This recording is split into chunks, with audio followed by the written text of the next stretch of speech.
Big Sills, National Football Show. Please hit the like button. Kansas City Chiefs are pretty cheap, aren't they? Clark Hunt is cheap.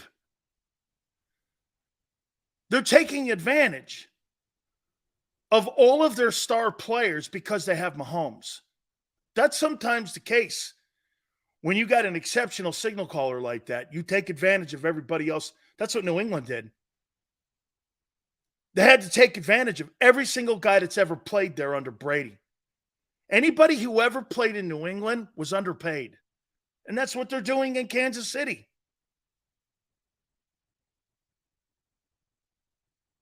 The Hunt family's cheap. Mahomes is underpaid. Travis Kelce's underpaid. And now they're telling Chris Jones, we're not going to pay you $30 million. We're not paying you top dollar. All because of Mahomes. Because they would go like this. He's not the highest paid guy. What would make you think you are? That's such a shitty way of doing business. But they can get away with it. Because after winning that Super Bowl without Tyreek Hill has made that even more to a point that they'll be cheaper. That's right. So the best defensive lineman in the NFL right now, because Donald's older, is Chris Jones. They got the best tight end, pass-catching tight end in the NFL, in Travis Kelce. And they have the best quarterback, and all three of their stars are underpaid. It's a message to the rest of the roster or anybody who goes into Kansas City. That's why DeAndre Hopkins didn't sign there. Because they were never going to pay him any money. That's a really shitty way of doing business. And what you're doing is you're relying on the quarterback to not only carry you, but you're relying on the quarterback to go, well, and he does say this, doesn't he? Well, I don't want all the money. There's got to be some money for everyone else. Shit. So you got a guy willing to be public and be a guy who's a front office guy for you, telling everybody else on the roster, you're not going to get max dollars in Kansas City, and telling everybody around the league. Whereas in Philadelphia, if you're good and you're at a premium position, Philly pays you. Philly is a better place to work than Kansas City. If you're a player. I don't want to hear anything about, well, they treat you good to do this. That's high school, college shit. Paychecks is what speaks. Not some guy patting you on the head and telling you how great you are. Well, we win Super Bowls. Yeah, I know, dude. I want to get paid. This is professional football. Paychecks matter. Okay? Philly pays you. Now, here's the one thing that Philly says. Linebacker, I'm not paying you. Safety, I'm not paying you. Running backs, you're not getting paid. Okay? They let you. Actually, Philly doesn't even address you. Miles Sanders just walks out the frickin' door. Did you have a conversation with Miles Sanders? No. You let a Pro Bowl running back walk out the door, didn't even have a conversation about it. Because there's a structure and formula on how they do it. And they've kind of always done it. Even that ridiculous and stupid Alshon Jeffries deal. Shit, last year was the last year finally came off your cap. Okay? Seals, you still think Veach is number one? Yeah, I do. You know why he's number one? Because he doesn't have to pay you. And players go there because, well, Mahomes is there. Yeah. And by the way, you really think that's a great offensive roster? Does anybody take the quarterback? Watch this. Take Jalen Hurts off the conversation. You think that's a good offense in Philly? Do you think that's a good offense in Philly? Not even talking about the quarterback. I do. You take the quarterback Off the Kansas City team, well, you got a good guard and you got a great tight end. The rest of it, there's 9 other players. And they're mediocre. They didn't even want to sign Orlando Brown. Big picking. You think 2 dudes, a good guard and a tight end, is a good offense. When you have, wasting my breath. Even an idiot can see the difference between Philly's offense and the offensive personnel in Philadelphia and the offensive personnel in Kansas City. Kansas City doesn't have great offensive personnel. They've got a great play caller and quarterback. They're mediocre. That's what, again, not to rub the salt in the wound. You got beat by a mediocre, talented offensive team with an exceptional quarterback in the Super Bowl. That's a mediocre offense. Juju Smith-Schuster. Like I said, who's the wide receivers this year on that team? They're nobodies. Who's the wideouts? Can somebody tell me who the wideouts are in Kansas City this year? Who are the wideouts? I don't remember them signing anybody.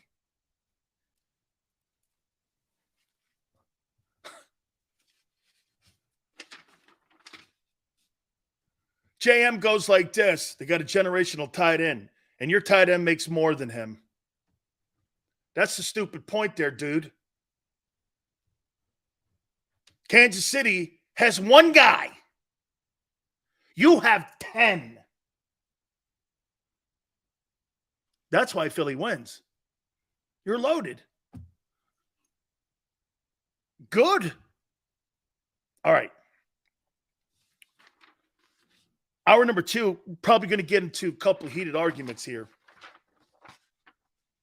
with this.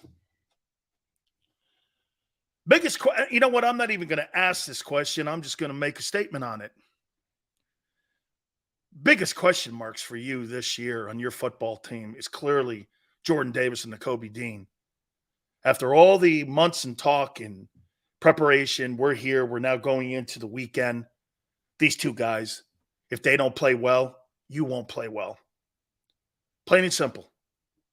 No one else. Not even Slay, who's sliding in his ability. But if those 2 guys don't show up and prove that they're worth the places that they got drafted, your defense will finish 15th or lower. That is it in a nutshell. And so far, they haven't shown it. Now, the question I would say to you would be this, okay? The question I would say to you would be this. Sills, you got to be fair here, man. Let's let him play. And I'm going to be fair to Jordan first. And here's Jordan Davis, my take on him right now, going into the 2023 season. He's now going to be put in a different role. They may have told him, hey, look, now let's be fair here. Do you think if you get drafted 13th last year, watch this, I'm going to put an argument on his side for last year's performance. Okay? When you walk into that building and Tracy Rocker, who had coached you at Georgia, looks you in the face and goes, just be prepared here. You're not going to get a ton of playing time with a guy making $12.9 million in Javon Hargrave, and you're not going to make any kind of headway with Fletcher Cox, who's making $16 million. That's what he was making a year previous. Or 14, I think it was. So there's like $30 million right there. You're not. So then what happens when you're a guy that's used to starting all the time? You kind of slide into a submissive role. And I don't mean a submissive behavior. I'm talking about, well, okay, I'm not starting. So you're not as prepared. And which means this, you really don't know how to prepare yourself as a backup. Do you know how many first-round draft choices struggle with going from being a starter for 3 years and all of a sudden you're put in a backup role where you only get 15 snaps? Trust me when I tell you, it's uncool. Damn, I only got 15 freaking plays? And that's not how you need to look at it. You need to look at it, thank God I got 15 plays to show that I can play. And he did show at times, but they were flashes. So I'm going to put it this way to you. This is why you've never heard me say he's a bust. He came in shape. Okay, I guess you have to be patted on the head for that today, which, okay, I have to get wrap my arms around that kind of behavior, I guess. And he's in a different role now. Okay? Right? Max goes, the coach is what makes the offense in Kansas City what it is. There are a couple of linemen. Max, it's a solid group. They got great coaching. Hey, don't forget too, Max, Spagnuolo on the other side is a heck of a coach and a heck of a coordinator as well. Okay? Hey, Tone, Q-Ball said I called him a bust. Did I say that, Tone? You've been producing my show for over a year now. Have I ever said Jordan Davis is a bust?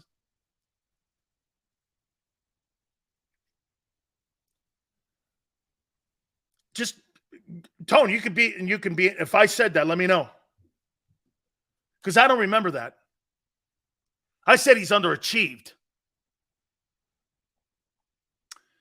Hey, Sills, you're a DT.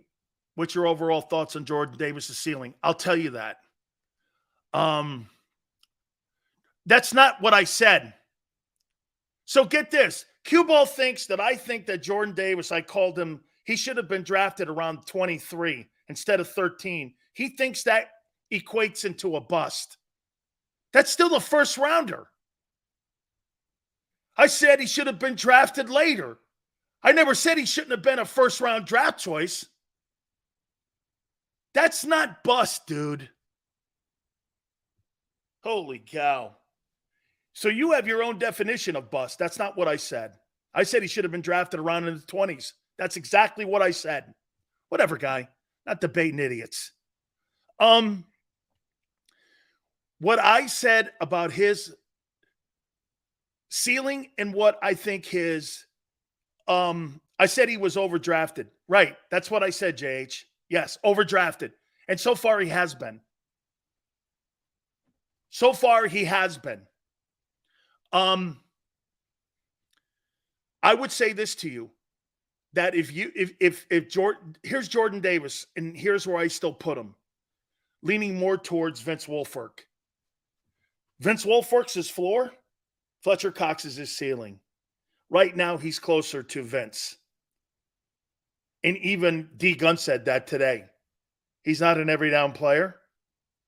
Well, you're not an every down player. You're not Fletcher Cox. Fletcher Cox is a 3-down DT who, even in a year where he looked at times a little older, he still had 6 or 7 sacks. That's premier. You know, I didn't like the $10 million initially given to him. Now sitting here, I totally think it's worth it. Okay? So I think he's more like Vince. Sam Adams. Scott goes, Fletcher Cox underachieved his rookie year. No, he didn't. Again, untrue. Fletcher Cox had 6 sacks. Was it 6 or 4? Jordan Davis had none. 0 tackles for loss. 0. Goose egg. That's not true.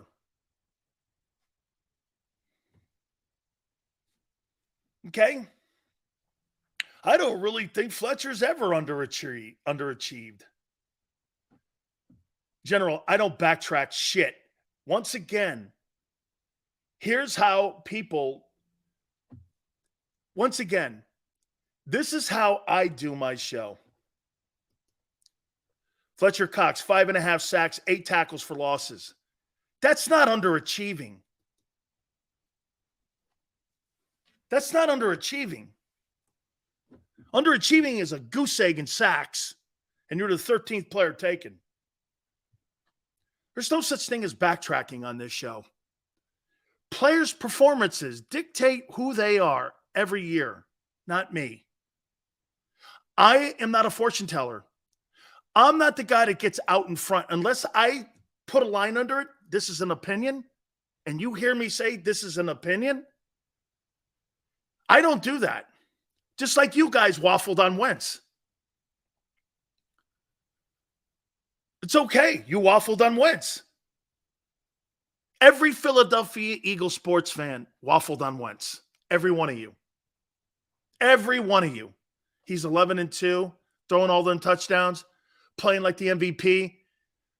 All of you waffled on him. But you didn't really, because his play dictated his ending. That's what happened. It wasn't me. I'm not a fortune teller here. Seriously, I'm not a fortune teller. I cover sports. My shows are daily. I don't sit here because you know what ends up here's why I don't do radio shows or sports talk shows like those shows never really have. You know why I don't do that? Because what happens is when a guy makes a statement that this guy's bad or this guy's good or this guy's this or that, you've got to hold to that. And if the guy like Skip Bayless continue and has made a career out of bashing LeBron, doesn't he sound dumb today? Doesn't that sound dumb? How can you bang on LeBron in any way, shape, or form? His politics blows. But outside of that, I'm not here to cover his politics. I'm here to cover his sports.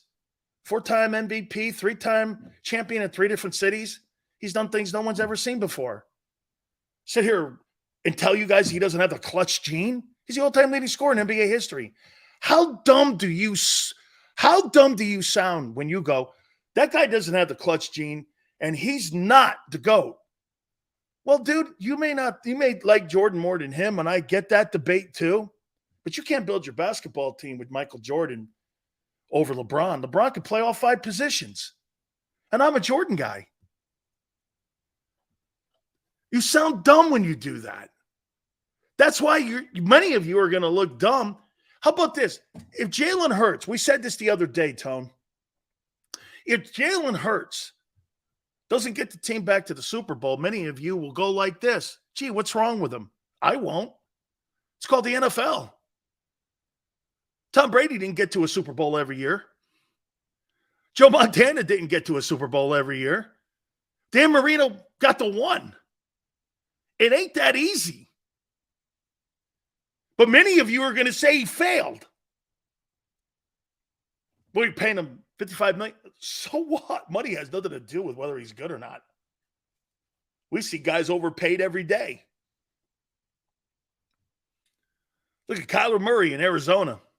Who in their right mind would pay that guy $46 million a year now? There'd be some stiff team out there do it. Okay? Right? Wentz waffled on himself.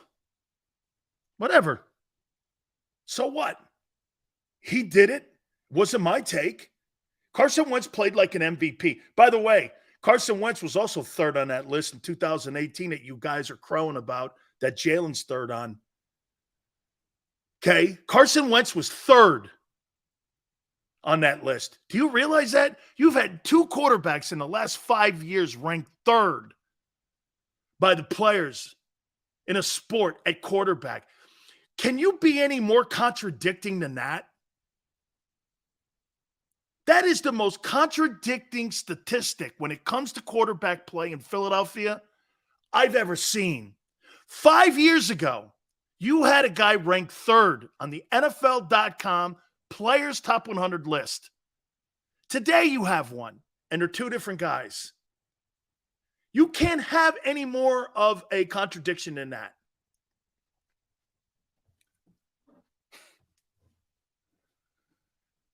That's not the point, Batman. The facts are that's not a debate. Again, see, you want to debate that. It's not a debate. Within the last 5 years, have you had two guys at the same position ranked third? Yes. Yes. Yeah, but what sucks is just that's not what I'm saying here. Same list, same position, different dude 5 years later. I don't know if I've ever seen anything like that. Have you ever seen something like that where 5 years removed from a team winning a Super Bowl, you had another quarterback named third on that top 100 list? Is there a team in the NFL like that now? Let me think. Niners, no. Patriots, no. Rams, I don't know, man. I don't know what golf was ranked in 2018. That'd be interesting to see what golf was ranked in 18. Because I would think Jared Goff's got to be ranked pretty high. He may have been ranked higher. I don't know. Okay? Jalen Hurts will be number 2 next year. Facts! Yeah. That's a good one, 00. I like it. Yeah, so these two dudes here, let me make a point to you here. Nakobe Dean, who do you guys think between these two players has the most impact on the defense this year?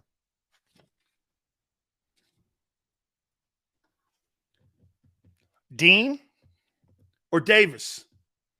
I'm going to write this one down.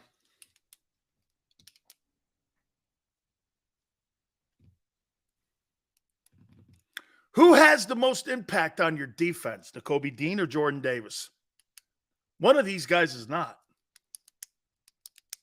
Ray says Dean. Davis, hopefully? Wow. Man, I hate that word, hopefully. I hate hopefully. I hate Niners. Look at, hey, Niner, wait a minute. Niner. Hey, Eagle fans, did you hear what Kyle Shanahan said this morning? Man, wait a minute. I got to do this with a straight face. You guys say Davis? No way. But Davis, yes. I say Davis too. Yes, I say Davis too. I do. I think Nakobe Dean will be replaced by week 8. That's an opinion. That's an opinion. Okay? Hey, here's the beautiful thing about Kyle Shanahan this morning. I can't wait to see Darnold Duck in exhibition football. I can't wait to see Darnold Duck playing, man, in the preseason. I'm so excited to see Darnold Duck play. I'm like, Sam Darnold? Kyle Shanahan is so excited to see Sam Darnold / Darnold Duck play in the preseason. You gotta be shitting me. So you're looking forward to Darnold Duck. It can't be true. Darnold Duck. That guy from USC, Darnold Duck. And then you got the other guy, Purdy Bird. Yeah, I'm just about ready. Man, you got a shit room. Hey, Niner, I don't know, man. Hey, man, I'll tell you what. Honest to God, man, that quarterback room of you between no play Trey, Darnold Duck, and Purdy Bird, holy shit, dude. That is a room, man. That's something like out of a Disney flick. I mean, it's like the Mad Hatter. Yeah, hey, that's what Kyle Shanahan is, the Mad Hatter. I can't wait to see Darnold Duck play. When's he playing? When do I get a chance to see Darnold Duck play? Oh, Sunday. Darnold Duck is playing Sunday. Shit, I can't wait to see Darnold Duck. The same guy who sees ghosts in New York? I see ghosts. If I'm a quarterback in the NFL, the one thing I wouldn't be throwing out is, hey, I see ghosts when I'm out there in the pocket. I'd be like this. If I was an offensive lineman and I was blocking for that guy, I would just do this. Oh my God, please God. Let me blow my knee out. Dude, if I'm blocking for Sam Darnold and he's my only option and I was in New York with the Jets, I'd be like this. Blow my knee out, please. I don't want to play this year. Let me get my 4 games in and then blow my knee out. Because I can't block for this guy. I'd rather have my knee blown out than block for Sam for Darnold Duck. Hey, really, man? Yeah, I put a juju on my knee because Darnold Duck was my quarterback. I didn't want to block for him in New York. You kidding me? Dude, hey, Kyle Shanahan and that whole entire organization, the 49ers are not prepared again. You're not going to win a Super Bowl, dude. LJ goes, San Francisco's a bird sanctuary. Yeah, it's near Coit Tower. You know that tower they got in San Fran? It's a pretty cool place, actually. And they line up all their pigeons. Lance, Darnold Duck, and Purdy. And they all shit through feathers.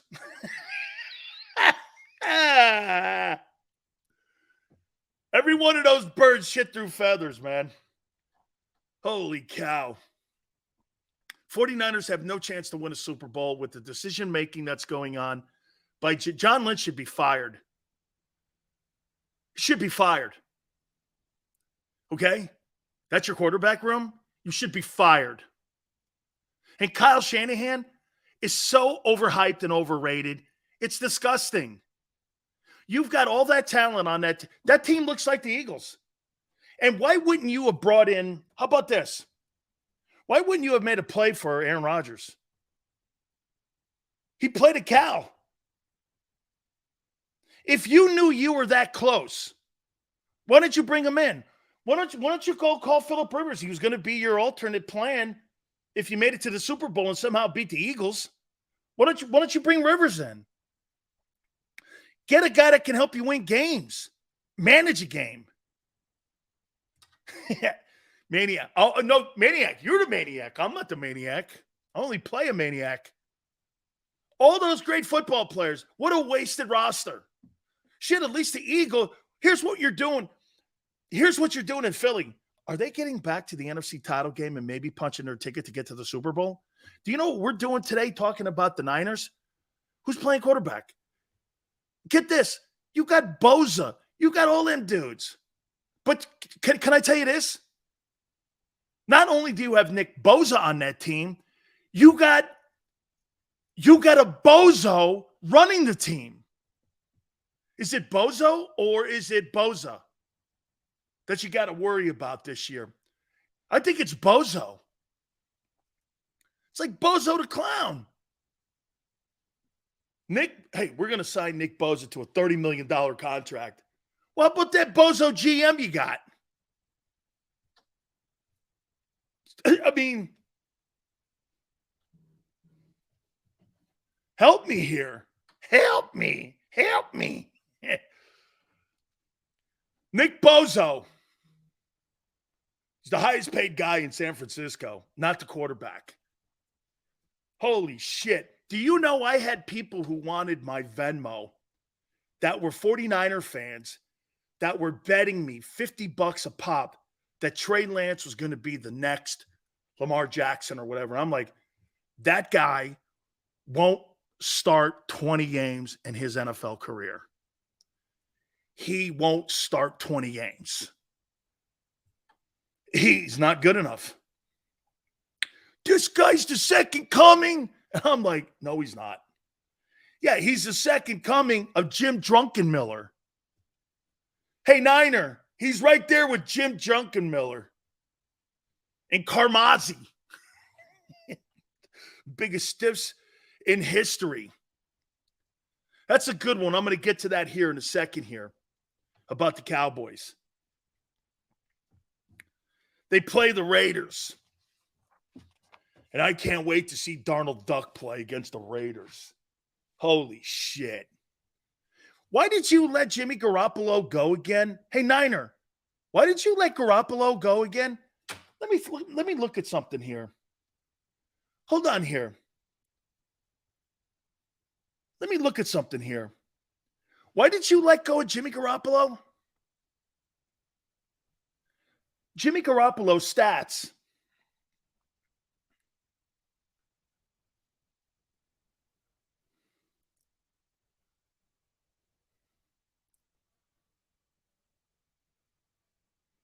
He's 38-17.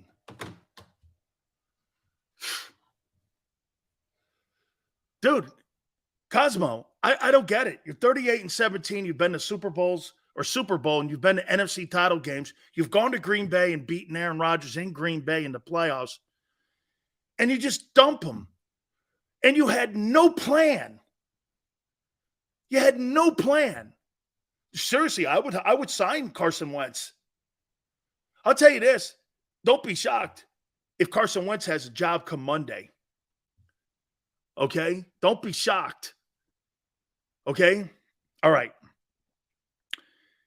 There's something going on in Dallas.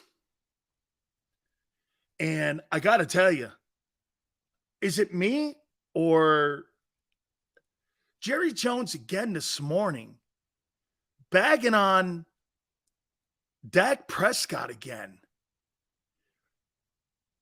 Like, wants him to dump the ball off. Okay? Wants him to like throw more screens. He has options now. Furman goes, what do you think about Swift being third on the chart, saying he's got to be a third down back, saying Gainwell and Penny are doing better in camp?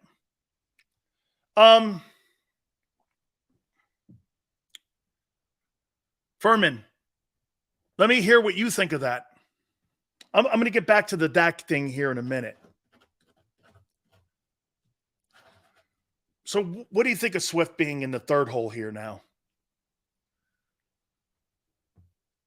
And the other guys are outperforming him.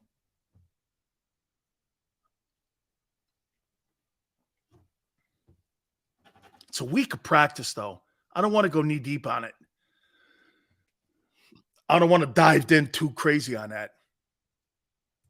Okay? Callie Green, Sills, I don't know about Gainwell. Let's keep an eye on this because he's in the third hole. He started the year number one. They opened camp with him being number one. I like Penny at third. Here, let's do this. Furman, hang on for a second, though. Hang on. Could he be having a tough time picking up the offense?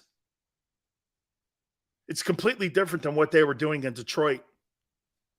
Okay, they didn't run RPOs up there in Detroit. And maybe he's struggling picking it up.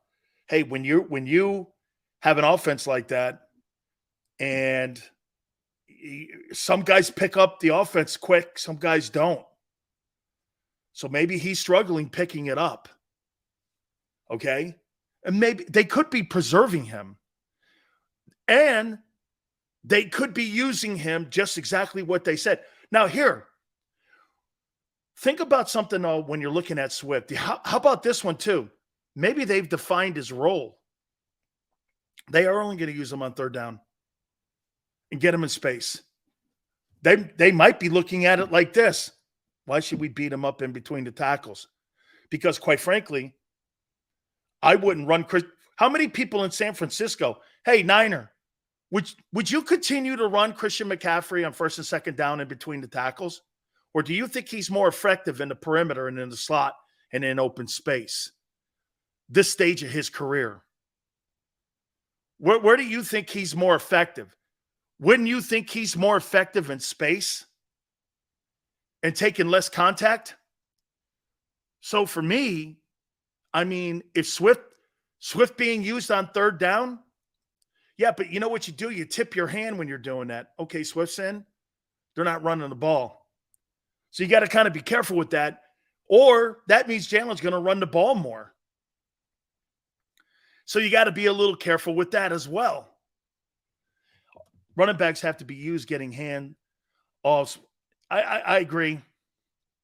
Penny's not a bruiser. You mean Penny's bruised up all the time.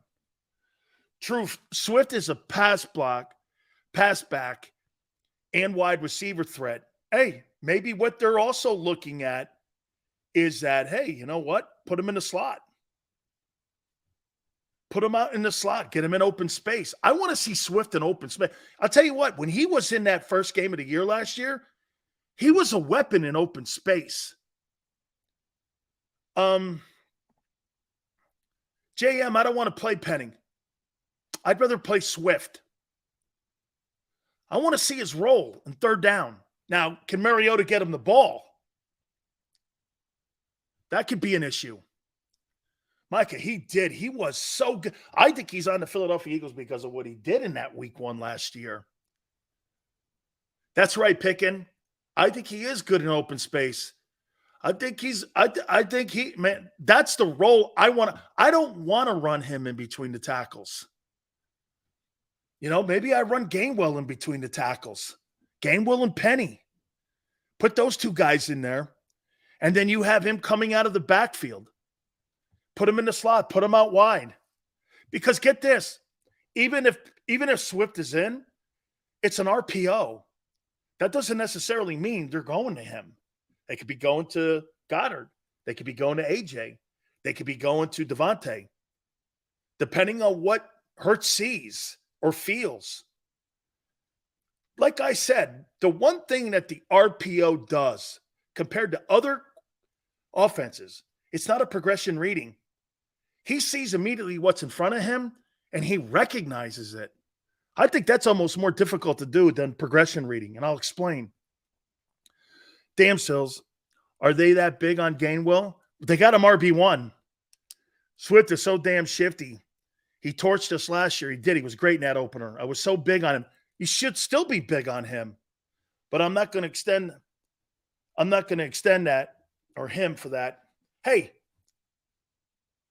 Gainwell might be just what they're looking for. First and second down back. Penny as well. Let those two guys battle back and forth, getting the carries. And then you have Swift out there on third down. I think Swift will help you. I think Swift helps your team more on third down than first down. Is that fair? When you think that's fair? Okay, I think he helps you more on third down. And he's more of a weapon. Here, how about this one too, Yale? Everyone, watch this. So you got Gainwell and Penny running the ball on first and second down. Here's your third down look. Swift, he goes out wide, shifts out wide. Goddard, Swift. This is third down, 3rd and 6. Goddard, Swift, Devontae, AJ, and Hurts, who could take off running himself. You think you got enough defenders on the other side of the field on teams you're going to play this year that could cover any one of all those guys? You know, they may be asking Jalen to do more reading this year and find a weakness in the defense and in the secondary and target more people. Because I don't think teams in the NFC especially, I don't think they have enough talent to cover all your guys. I mean, what great linebacking core outside of San Francisco? Maybe Buffalo. Buffalo's got a good linebacking core that could maybe negate Goddard a little bit. But you got to have great cornerbacks. The Jets have great cornerbacks. Watch this against – let's throw this out there against the Jets. Jets have great corners. Okay. They got a decent linebacker. Okay. So he can cover Goddard. Swift in the slot. Who do the Jets have to cover him? I think they're looking for mismatches with Swift. And they're trying to preserve the guy. Jets have a good football team. I believe they have the best defense in the NFL. If I were to pick the top defensive unit, I think that Jets team's it. The corners are good. They got a really good linebacker. They got Quentin Williams in the middle. They're a good football team, man. That's a good football team that just needs to do some winning. Hadn't been in the playoffs in 12 years. I think that's an issue. Tony Nathan, that's a great comparison. Tony Nathan was greasy. Shula and that offense used Tony Nathan all over the place. They lined him at wideout. They put him at running back, halfback. They did so much shit with him. He was a really good football player. Okay. We're making defense pick their poison. Yeah, that's right. That's exactly correct. I think they're looking, in my opinion, I totally think they're looking for mismatches, and I think they got the players. Now, Swift being the third, let's see what happens as we get closer to the start of the season. I wouldn't read way much or too much into that. I wouldn't go nuts. You know what I mean? I wouldn't go crazy into that there. All right.